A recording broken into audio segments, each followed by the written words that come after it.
Hey everybody, JB the Ranch Mechanic coming at you today from our nice hot oven of a shop that we got right now. It's about 85 degrees out right now, so it's about 100 inside here. Got the doors open and the fans on. But anyway, what we're going to be talking about today is another video about my Honda Pioneer 1000 I got sitting next to me here. As you know, you saw a couple of weeks ago, I replaced the fuel pump in this thing, and that solved about 95% of the issues I was having with the throttle response, with the stuttering, hesitating, stalling.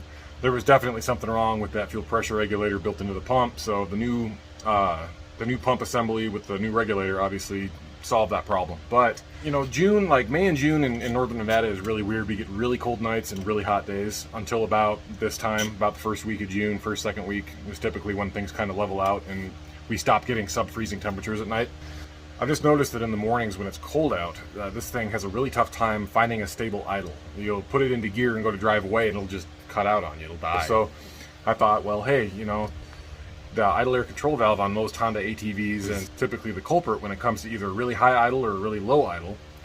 So I decided to dig into this machine and look at the IACV.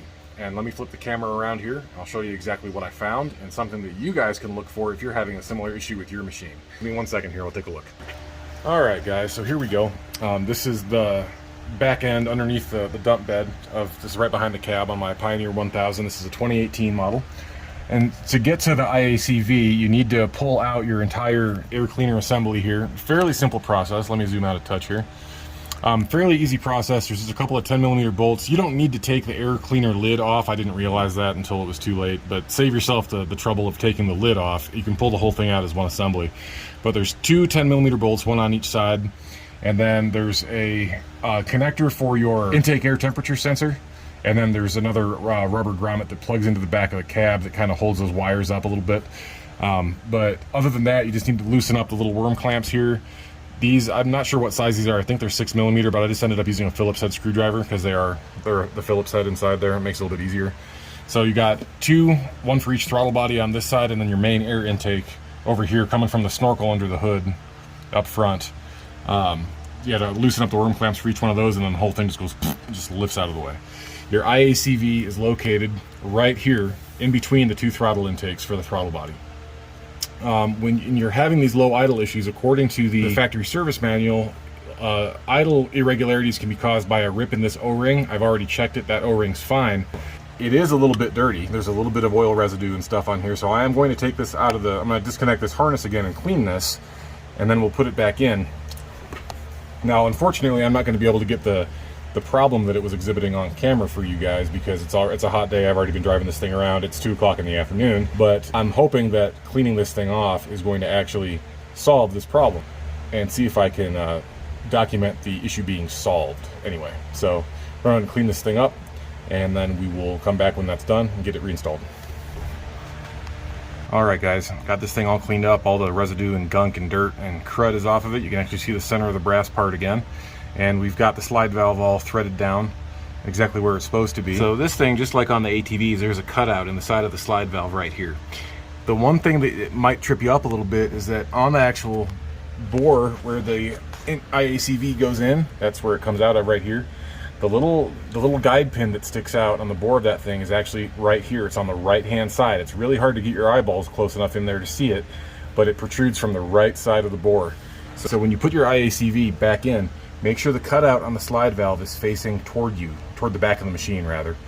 That way it actually goes back down in there and you can get it seated properly, because without that guide pin engaging on the IACV, it ain't gonna work right, guys. So just be sure you get that lined up properly. So there we go. Okay, so she's back in there now. So we'll go ahead and get that thing put back together. We'll get our retaining plate and the 2 screws put back in there. Luckily for this, you don't need a security bit set. It's just 2 little Phillips head screws. However, I will say this, they strip incredibly easily.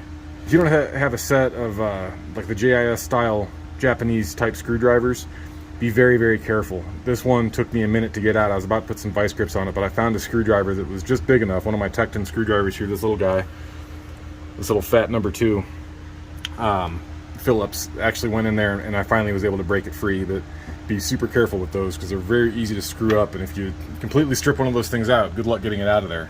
You're gonna have to take a Dremel tool and cut a cut a flat in it for a flathead to get in there, and then you risk getting a bunch of junk down in your throttle body. So anyway, just a quick tip on that. Be careful with those. They're very soft metal.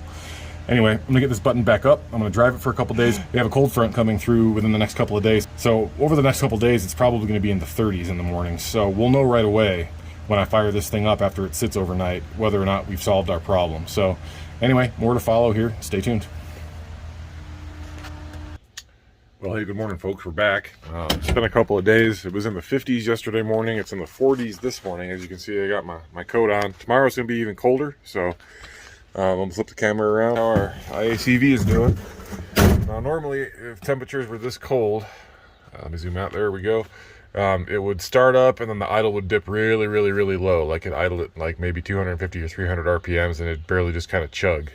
So I guess we'll see if our IACV treatment solved that problem. We'll know for sure tomorrow, but usually even when it's below, 45 or so, it does it. So we'll see. Here we go.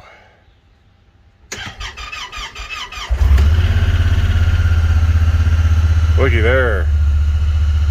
Nice. Idling where it should. No, not even a hint of stalling. So, all right. We'll have to try this again tomorrow morning, see if the results are the same when it's even colder. Good progress. All right, one more test tomorrow morning. All right, guys, this is the third attempt here, third day. Now, it's not quite as cold out right this second, but it did overall get colder last night. It was down into the mid-30s. It's about, I don't know, high 40s right now, because the sun's been up for a couple hours, but it's still only 7:30 in the morning, so we're gonna give it a shot here.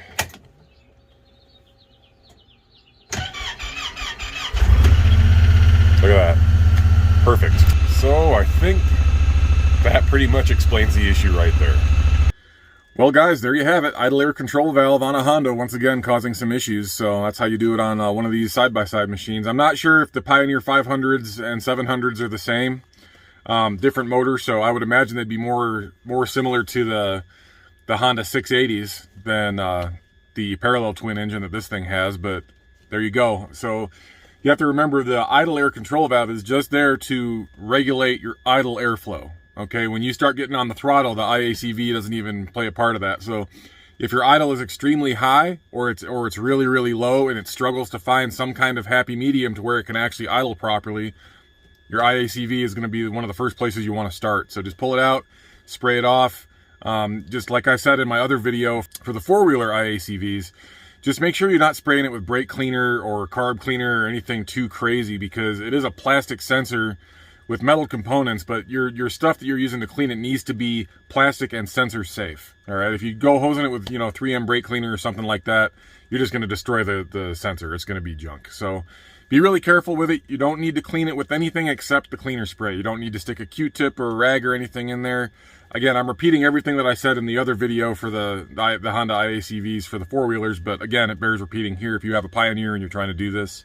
The spray is all you need. Don't physically touch the sensor with anything, because like I said, the valve is made out of steel, but it's got a brass insert with a spring and then a threaded shaft that goes into a plastic housing. So you just want to make sure you're not going to, degrade any of those plastic parts of the component and, potentially cause yourself further issues. Because if something breaks in there, then you're at risk of stuff, getting sucked right into your throttle body, because it's in basically the airstream right there. So anyway, guys, thank you very much for watching. I appreciate it. I hope this video was helpful to you. If there's anything specifically that you'd like to see, go ahead and leave me a note in the comments. Let me know if there's something in particular you have a problem with that I might be able to cover.